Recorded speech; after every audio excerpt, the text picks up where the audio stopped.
Hello everyone. तो चलिए आज हम फिर क्लास 9th का एक नया चैप्टर लेकर आए हैं, जिसमें आज हम बात करेंगे force and law of motion की। तो आज हमारा चैप्टर है force and law of motion.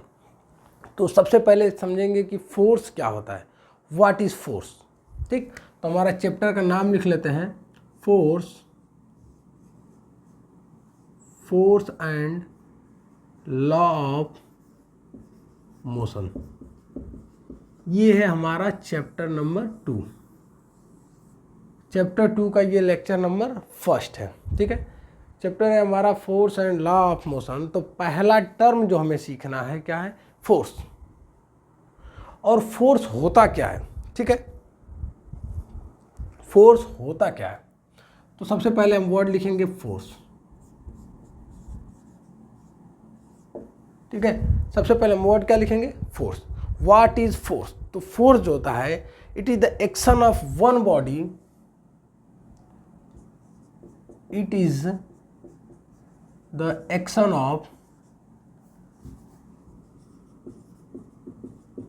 Of one body upon another.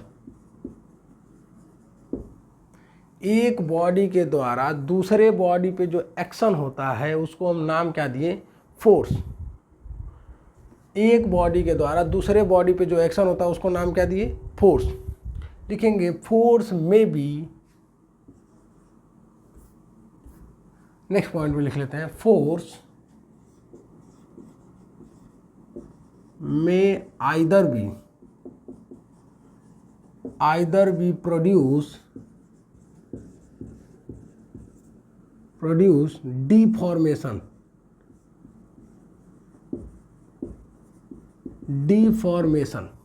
और डिफॉर्मेशन का मतलब होता है change in shape and size. Bracket में लिख लेंगे हम लोग, change in shape and size. या फिर क्या प्रोड्यूस कर सकता है,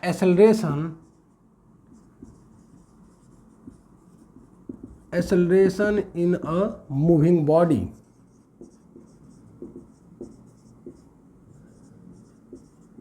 मूविंग बॉडी में क्या प्रोड्यूस करेगा, एक्सेलरेशन प्रोड्यूस करेगा। ठीक है, मूविंग बॉडी में क्या प्रोड्यूस कर सकता है, एक्सेलरेशन। कैसे, देखिए होता क्या है कि फोर्स बराबर एक फार्मूला हम आगे चल के डिराइव करेंगे, F is equal to M into A. F बराबर एम इंटू ए। एफ क्या होता है, फोर्स। कह रहा है कि जो मूविंग बॉडी की वजह से जो एक्सेलरेशन हो रहा है उसका मेन रीज़न कौन है, फोर्स है। ठीक है, मेन रीज़न क्या है, फोर्स है। मतलब एक्सेलरेशन बराबर होता था चेंज इन वेलोसिटी अपॉन में टाइम टेकन। अब वेलोसिटी का चेंज क्या लिखते थे, फाइनल माइनस इनिशियल अपॉन में टाइम टेकन। मतलब फाइनल वेलोसिटी है, कुछ वेलोसिटी है चल रही है, आगे चल के उसकी वेलोसिटी या तो इंक्रीज हो जाए तो डिक्रीज हो जाए, उसी टाइम इंटरवल में उस टर्म को एक्सेलरेशन बोलेंगे। तो या तो क्या प्रोड्यूस कर सकता है, किसी मूविंग बॉडी में एक्सेलरेशन प्रोड्यूस कर सकता है। एक्सेलरेशन का मतलब होता है वेलोसिटी का चेंजेस, और कैसा चेंजेस होगा, या तो घट सकता है या तो बढ़ सकता है। तो force unit of force is Newton. या फिर बात करेंगे, और न्यूटन या फिर क्या लिख सकते हैं हम, केजी मीटर पर सेकेंड का स्क्वायर। केजी मीटर पर सेकेंड स्क्वायर लिख सकते हैं। Force is a vector quantity. जो फोर्स होता है इसको कौन सी क्वांटिटी बोलेंगे, वेक्टर। तो मतलब फोर्स के ऊपर क्या लगा देंगे, एरो। एक्सेलरेशन भी क्या होता है, वेक्टर क्वांटिटी होता है। ठीक है, तो ए के ऊपर भी क्या लगा दिए, एरो। जो वेक्टर को डिनोट करने का मेन सिंबल क्या है, एरो हेड है। ठीक है, एक लाइन लेंगे उसके आगे एरो लगा देंगे, उसको वेक्टर बोल देते हैं। ठीक है, force is a vector quantity. Dimension of force का डायमेंशन क्या होगा, mLT के पावर -2, ये होता है इसका डायमेंशन। सीजीएस यूनिट क्या होती है? CGS unit of force.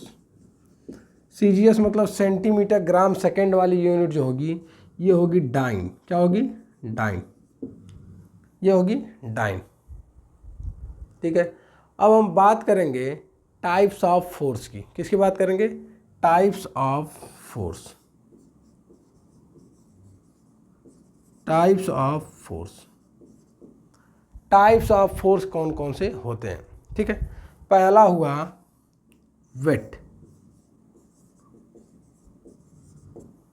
दूसरा हुआ कांटेक्ट फोर्स, तीसरे की बात करेंगे स्प्रिंग, और फोर्थ वन की बात करेंगे टेंशन। किसकी बात कर दिए?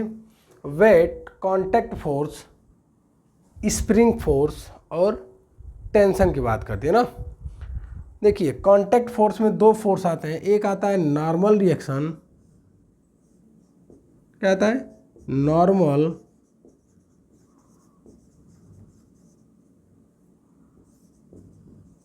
रिएक्शन। और दूसरा आता है frictional force.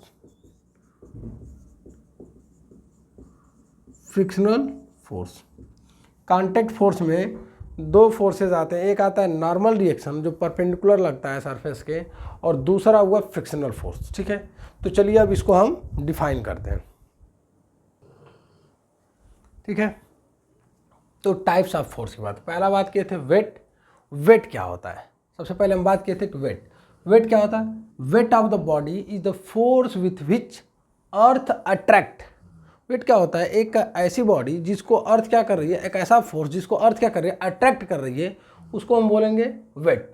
It is also defined as force of gravity. क्या लिखते हैं? It is also defined as force of gravity. तो लिख देंगे W is equal to mg। W is equal to क्या लिख देंगे? m into G. W is equal to क्या लिख सकते हैं? m into G. ठीक है। और सेकेंड जो है कॉन्टैक्ट फोर्स। कैसे कॉन्टैक्ट फोर्स है? कि whenever two body comes in contact, जब दो बॉडी एक दूसरे के कॉन्टैक्ट में आते हैं तब जो ये फोर्स एक्सर्ट करते हैं उस फोर्स को नाम हम दिए हैं कॉन्टैक्ट फोर्स। इनके दो कंपोनेंट होते हैं, पहला होता है नॉर्मल रिएक्शन, दूसरा होता है फ्रिक्शनल फोर्स। नॉर्मल रिएक्शन क्या होता है? इस सरफेस के ऊपर जो ये परपेंडिकुलर फोर्स लगता है, जैसे ये ब्लॉक है, एक ब्लॉक है, ब्लॉक के ऊपर जो परपेंडिकुलर फोर्स लग रहा है इसको बोलेंगे नॉर्मल रिएक्शन। या तो N से डिनोट करेंगे या तो R से डिनोट करते हैं। किससे डिनोट करते हैं? R से। जो परपेंडिकुलर फोर्स लग रहा है सरफेस के ऊपर। किसके ऊपर? जैसे हम खड़े हैं ऐसे, मेरे सर के ऊपर ऐसे परपेंडिकुलर जो फोर्स लगे, जो परपेंडिकुलर ऐसे फोर्स लगे, उस फोर्स को क्या बोलेंगे? Normal reaction. Normal reaction surface के परपेंडिकुलर, जैसे ये सरफेस है इसके परपेंडिकुलर, ये नॉर्मल रिएक्शन। ये सरफेस है इसके परपेंडिकुलर, ये सरफेस है इसके परपेंडिकुलर। जो परपेंडिकुलर फोर्स लगता है उसको नॉर्मल रिएक्शन को बोलते हैं, जो कि N और कैपिटल R से डिनोट करते हैं। ठीक है। फ्रिक्शनल फोर्स जो मोशन को अपोज करता हो। फ्रिक्शनल फोर्स का मतलब होता है जो मोशन कर रहा है बॉडी, उस बॉडी को चलने में, मोशन करने में जो अपोजिशन आता है, अपोज कर रहा है, उस टर्म को नाम दिए हैं फ्रिक्शनल फोर्स। मोशन करने में जो अपोज कर, चलने में जो रुकावटें आ रही हैं, जो एनर्जी लॉसेस हो रही है जिसकी वजह से, उसको नाम दे सकते हैं फ्रिक्शनल फोर्स। ठीक है। टेंशन क्या होता है? The force exerted by end of taught spring. एक स्प्रिंग को लिया जाए, ऐसे बांध दिया जाए, ठीक है, ऐसे टाइट कर दिया जाए, बिल्कुल टाइट कर दिया जाए। तो रोप या फिर चैन, रस्सी ले लिया चैन, उस समय जो फोर्स लगता है उसको बोल दिए स्प्रिंग फोर्स। क्या बोल दिए? Spring force. रस्सी को लिया जाए, स्प्रिंग को लिया जाए, बिल्कुल टाइट बांध दिया जाए, स्प्रिंग को लिया जाए, उसके टाइट बांधने को ऐसे इनके बीच में जो फोर्सेस लग रहे हैं उसको नाम दिए स्प्रिंग फोर्स। ठीक है। टेंशन फोर्स, सॉरी क्या बोल दिए? Tension force. कुछ भी लिए, रस्सी लिए, टाइट बांध दिया गया। और टेंशन फोर्स जो होता है हमेशा पुलिंग इन नेचर होता है, लगता है खिंचाव हो रहा है, हमेशा नीचे, ऐसे बांध के ऐसे खींचे तो हमेशा नीचे की तरह लगेगा। उस फोर्स को नाम दिए टेंशन फोर्स। नेक्स्ट है हमारा स्प्रिंग फोर्स। स्प्रिंग फोर्स क्या होता है? It resist any attempt to change its length. ठीक है। अगर स्प्रिंग है उसकी लेंथ को बढ़ाया घटाया जा सकता है। जैसे स्प्रिंग है, दबा दिए कम हो गया, खींच दिए बड़ा हो गया। To length more you change its length harder to resist, क्या करते हैं, ज़्यादा से ज़्यादा चेंज कर सकते हैं, कम से कम दबा सकते हैं। कैसे लिखेंगे, एफ बराबर ऑफ माइनस टाइम्स ऑफ के एक्स। माइनस के एक्स क्या होता है, के एक्स जो होता है स्प्रिंग कांस्टेंट, के की वैल्यू क्या बोल देंगे, के इज स्प्रिंग कांस्टेंट, और एक्स क्या होता है, change in length, change in length. के एक्स की बात करेंगे स्प्रिंग कांस्टेंट, और एक्स क्या होता है, चेंज इन लेंथ। ठीक है, यूनिट भी लिख सकते हैं इसकी, यूनिट क्या लिख देंगे, यूनिट न्यूटन पर मीटर, यूनिट न्यूटन पर मीटर, किसकी, के की। स्प्रिंग कांस्टेंट की यूनिट क्या लिख सकते हैं, फोर्स की यूनिट न्यूटन, और डिस्टेंस की यूनिट मीटर, लेंथ की यूनिट मीटर, तो फोर्स पर क्या लिख सकते हैं, मीटर। किसकी यूनिट, स्प्रिंग कांस्टेंट की यूनिट हो जाएगी, unit of spring constant he Newton पर मीटर। अब हम बात करेंगे प्रॉपर्टीज ऑफ फोर्स, किसकी बात करेंगे, प्रॉपर्टीज ऑफ फोर्स। देखिए पहला प्रॉपर्टी क्या है, प्रॉपर्टीज का मतलब क्या होता है कि फोर्स की प्रॉपर्टी लिखें। कैसी प्रॉपर्टी, फोर्स क्या कर सकता है, फोर्स एक मूविंग बॉडी को रेस्ट में ला सकता है, क्या कर सकता है, it change the speed of an object, एक ऑब्जेक्ट की स्पीड को चेंज कर सकता है। और क्या कर सकता है, इट चेंज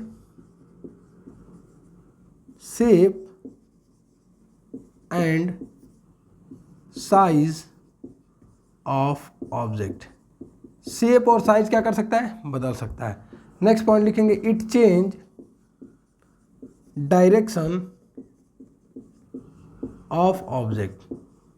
देखिए पॉइंट लिख लेते हैं, अभी एग्जाम्पल के साथ मैं इसको एक्सप्लेन कर देता हूँ। शेप, साइज, मोशन, या फिर इट कैन चेंज, स्पीड तो हो गया, शेप हो गया, साइज हो गया, डायरेक्शन हो गया, और क्या कर सकता है, कोई बॉडी रेस्ट में है, क्या कर सकता है, रेस्ट में है, तो रेस्ट से किस में कर सकता है इसको, मोशन में, क्या कर सकता है, मोशन में। अगर कोई बॉडी मोशन में है तो फोर्स क्या कर सकता है, इसको रेस्ट में कर सकता है। मोशन में है तो रेस्ट में कर देगा, रेस्ट में है तो मोशन में कर सकता है, उसका डायरेक्शन बदल सकता है। पहला एग्जांपल क्या है, change the speed of an object, किसी ऑब्जेक्ट की स्पीड चेंज कर सकते हैं, बढ़ा सकते हैं, घटा सकते हैं। किसी ऑब्जेक्ट की स्पीड क्या कर सकते हैं, बढ़ा सकते हैं और घटा सकते हैं। फोर्स लगाएंगे, फोर्स लगाएंगे हम, फोर्स लगाएंगे, ठीक है, फोर्स लगाएंगे तो स्पीड क्या कर सकती है, इंक्रीज कर सकती है। और आगे से अगर किसी ऑब्जेक्ट के ऊपर फोर्स लगा दें तो उसको डिक्रीज किया जा सकता है, डिक्रीज भी कर सकते हैं, इंक्रीज भी कर सकते हैं। फोर्स क्या है, शेप और साइज को, एक बॉल को लिए, बॉल को दबा दिया गया, बिल्कुल कंप्रेस कर दिया गया, उसका साइज बदल दिए, उसका शेप भी बदल गया। नेक्स्ट क्या है, चेंज द डायरेक्शन, फुटबॉल खेल रहे हैं, उधर से फुटबॉल आ रहा है, इधर से हम किक कर दे, उसका डायरेक्शन बदल गया। बॉल आ रही है, बॉल को हम किक कर रहे हैं, इधर से डायरेक्शन उसका चेंज कर दिए, ठीक है, चेंज द डायरेक्शन। या फिर देखते हैं कभी दो गाड़ियों का एक्सीडेंट होता है, आपस में ऐसे जाते हैं, ऐसे जाके एक्सीडेंट करते हैं, इनका डायरेक्शन भी चेंज हो जाता है लड़ने के बाद, तो फोर्स लगता है उस समय डायरेक्शन चेंज होता है। फोर्स जो है रेस्ट बॉडी को किस में कर देगा, मोशन में, रेस्ट बॉडी को मोशन में, और जो बॉडी मोशन में है उसको किस में कर देगा, रेस्ट में। जनरली हम इसको ऐसे सीखते हैं कि फोर्स के दो टर्म में, एक बैलेंस, एक अनबैलेंस फोर्स। बैलेंस और अनबैलेंस फोर्स की बात करते हैं। बैलेंस फोर्स किसकी बात करेंगे, बैलेंस फोर्स, और दूसरा किसकी बात करेंगे, अनबैलेंस फोर्स। तो बैलेंस फोर्स का मतलब क्या है कि नेट फोर्स जो हो, नेट फोर्स क्या हो, zero, net resultant force become zero, कोई फोर्स ना लगे, नेट फोर्स इज जीरो। जो नेट फोर्स होगा हमारा क्या होगा, जीरो होगा। कैसे समझेंगे, ऐसे जैसे ये एक ऑब्जेक्ट है, क्या है, ऑब्जेक्ट है, 3 न्यूटन का फोर्स इधर से लग रहा है और 3 न्यूटन का फोर्स इधर से लग रहा है। कितने न्यूटन का, 3 न्यूटन। क्या ये बॉडी अगर मोशन में है तो रुक जाएगी, क्या अगर ये बॉडी रेस्ट में है तो मोशन में हो जाएगी, नहीं, क्योंकि जितना अमाउंट फोर्स इधर से लगा उतना ही क्या लग रहा है, सामने से। मतलब नेट रिजल्टेंट फोर्स क्या हो जाएगा, एक दूसरे को कैंसिल करने के बाद ये जीरो हो जाएगा। ऐसे फोर्स को नाम बोल देंगे बैलेंस फोर्स। सेकेंड एक टॉपिक है इसी का, अनबैलेंस फोर्स। क्या है, अनबैलेंस अनबैलेंस फोर्स। अनबैलेंस का मतलब होता है, अनबैलेंस का मतलब होता है कि एक बॉडी है, ऐसे समझा जाए कि एक कोई ऑब्जेक्ट है, ठीक है, जिसका मास समथिंग कुछ केजी रहा होगा, इधर से अगर 20 न्यूटन का फोर्स लगाएं और इधर से 2 न्यूटन का फोर्स लगाएं, इधर से 20 न्यूटन का फोर्स लगा रहे हैं और इधर से 2 न्यूटन का, तो जिधर से फोर्स ज़्यादा होगा, ये धक्का अगर हम लगा रहे हैं इधर से, तो ऑब्जेक्ट आगे मूव करेगा। ऑब्जेक्ट क्या कर रहा है, आगे मूव करेगा। मतलब सिंपल सी बात है कि नेट फोर्स जीरो नहीं होगा। यहाँ पे लिख देंगे कि net force is equal to zero, यहाँ पे लिख देंगे net force is not equal to zero. ये जीरो के बराबर ये फोर्स नहीं होंगे, उनको अनबैलेंस फोर्स बोलते हैं। जो फोर्स जीरो के बराबर होते हैं उनको बैलेंस फोर्स बोलते हैं, ठीक है। तो हमने टॉपिक आज जो रिवाइज किए हैं, इंट्रोडक्शन लेक्चर जो हमारा रहा है बेसिक, उसमें आज हम बात किए फोर्स को, फोर्स की यूनिट बताएं, क्वांटिटी बताएं, कौन सी फिजिकल क्वांटिटी है उसका डायमेंशन बताएं, और क्या बताएं, टाइप्स ऑफ फोर्सेस की बात किए, फोर्स की प्रॉपर्टी पढ़ लिए, और बैलेंस और अनबैलेंस की बात करेंगे। कल से जो हमारा लेक्चर होगा, नेक्स्ट लेक्चर में बात करेंगे हम लॉ ऑफ मोशन की, ठीक है। न्यूटन के पहले लॉ, दूसरे लॉ, तीसरे लॉ, ये एक एक करके हम एक एक लेक्चर में सीखेंगे। Okay, thank you.